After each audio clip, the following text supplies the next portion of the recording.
Daerah aliran sungai atau das adalah daerah yang dibatasi punggung-punggung gunung di mana air hujan yang jatuh pada daerah tersebut akan ditampung oleh punggung gunung tersebut dan akan dialirkan melalui sungai-sungai kecil ke sungai utama. Suatu das dapat dimanfaatkan bagi berbagai kepentingan pembangunan, misalnya untuk areal pertanian, perkebunan, perikanan, permukiman, pembangunan PLTA, pemanfaatan hasil hutan kayu, dan sebagainya. Semua kegiatan tersebut akhirnya adalah untuk memenuhi kepentingan manusia, khususnya peningkatan kesejahteraan. Namun demikian, hal yang harus diperhatikan adalah berbagai kegiatan tersebut dapat mengakibatkan dampak lingkungan yang jika tidak ditangani dengan baik akan menyebabkan penurunan tingkat produksi, baik produksi pada masing-masing sektor maupun pada tingkat das.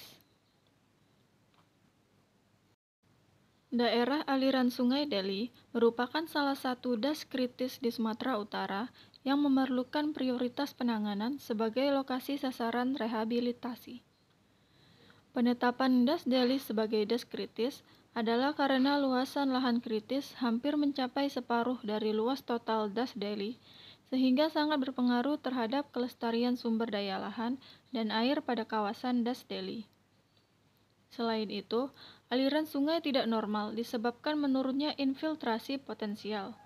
Rusaknya vegetasi penutup lahan sangat berpengaruh terhadap infiltrasi. Limpasan atau runoff dan erosivitas hujan yang jatuh di atas tanah, yang pada akhirnya akan mempengaruhi laju erosi.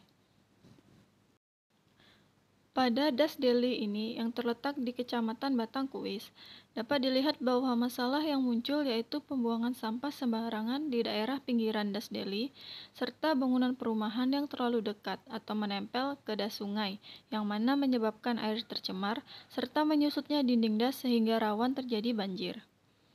Untuk mengatasi hal ini, Ketua RT setempat telah mengajak warganya untuk bergotong royong memindahkan dan membersihkan sampah-sampah yang sebenarnya dibuang oleh orang-orang yang lewat, bukan oleh warga sekitar.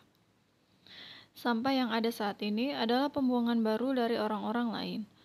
Untuk mengatasi pembuangan sampah sembarangan yang berlanjut, disarankan untuk membuat pagar di sekitar pinggir jalan dan papan peringatan untuk para pembuang sampah. Untuk mengatasi pinggiran sungai yang terkikis akibat pembangunan rumah penduduk, dapat dilakukan penanaman tanaman berkayu dengan akar yang kuat, sehingga dapat mengikat tanah di pinggiran sungai dan mencegah terkikisnya pinggiran sungai pada skala yang lebih besar.